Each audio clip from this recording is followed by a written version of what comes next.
Les petits détails des plus grandes séries, bienvenue dans Aviez-vous remarqué? Si l'on ne devait retenir qu'une seule série pour expliquer l'explosion des séries dans les années 2010, ce serait sans aucun doute Game of Thrones. Et si le nouveau bouquin de George R.R. Martin met autant de temps à se pointer que l'hiver dans Westeros, la série de David Benioff et D.B. Weiss a enfin dépassé les événements de la saga littéraire, tout en prenant quelques libertés avec la saison 6. Alors explorons ensemble ces petits détails et anecdotes, avec spoiler, jusqu'à la saison 6.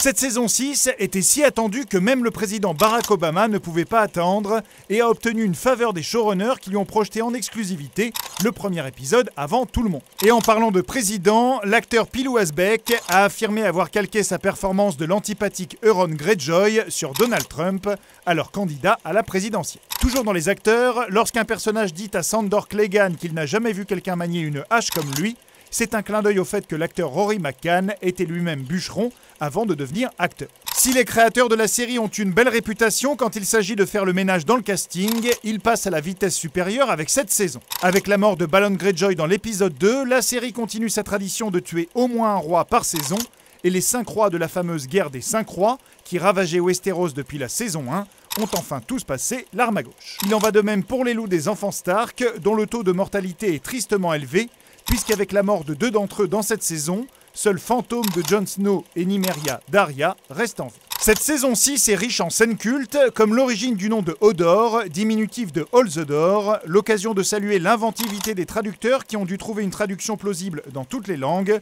et en français, ce sera qu'il n'aille pas au dehors. Notons que les livres de George R.R. Martin nourrissent les spéculations des fans depuis des années, et qu'un fan avait déjà deviné l'origine du nom de Hodor en 2008, soit 3 ans avant la première saison. Chapeau bas. C'est aussi dans cet épisode que la corneille à 3 yeux, interprétée par Max von Sydow, se sacrifie et meurt par l'épée, après avoir donné des informations vitales à un protagoniste plus jeune, exactement comme le personnage qu'il interprétait au début de Star Wars épisode 7. L'épisode 9, intitulé La bataille des bâtards, était à sa sortie l'épisode de télévision le plus cher de l'histoire et a depuis été battu par un autre épisode de la même série. Sur un budget de 100 millions de dollars pour la saison entière, cet épisode uniquement en aurait coûté 30 millions. Pour vous donner une idée, un épisode de série prend en moyenne une dizaine de jours de tournage. Ici, rien que la scène de bataille a pris 25 jours, avec une équipe de 600 techniciens, 500 figurants, 80 chevaux, 25 cascadeurs et 4 équipes caméra. Notons que dans l'épisode 7 de la saison précédente, Mélisandre avait prédit l'issue de cette bataille. Quant à la manœuvre militaire qu'utilise Ramsay, elle est connue pour avoir été utilisée par Hannibal contre les Romains durant la bataille de Cannes. Dans l'épisode suivant, la destruction du grand septuaire de Baelor par Cersei est inspirée d'un autre événement historique, la conspiration des poudres de 1605 en Angleterre, où des catholiques radicaux avaient placé 36 barils de poudre à canon dans la cave du Parlement pour tuer le roi James et ses héritiers, un complot qui a été découvert avant son exécution et qui a également inspiré Macbeth de Shakespeare ou encore V pour Vendetta. Le montage parallèle de l'ouverture de cet épisode est un hommage du réalisateur Miguel Sapochnik à la séquence du baptême à la fin du Parrain. C'est aussi la première fois dans la série que le compositeur Ramin Djawadi utilise du piano dans la musique,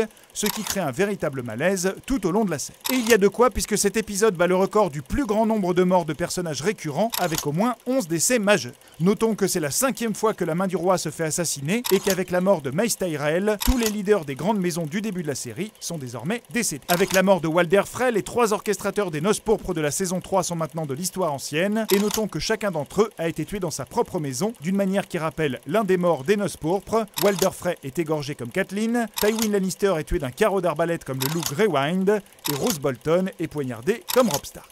Et si les acteurs de Game of Thrones peuvent s'attendre à mourir à tout moment, certains meurent même 2 fois, comme le jeune Dean Charles Chapman, qui avant d'interpréter Tommen qui se suicide à la fin de la saison, jouait Martin Lannister, le jeune otage des Stark, assassiné par Lord Karstark dans la saison 3. Avec la mort de Tommen, Cersei aura été toutes les formes de reine. Reine consort en tant qu'épouse de Robert, reine douairière une fois Robert mort, reine régente et reine mère avec Joffrey et Tommen, avant de prendre le pouvoir en tant que reine une bonne fois pour toutes. Sur une note plus légère, les fans des années 80 auront reconnu que le dialogue entre les Dothraki qui débattent des plus grands plaisirs de la vie est un clin d'œil à un dialogue culte de Conan le Barbare avec un Schwarzy tout en finesse.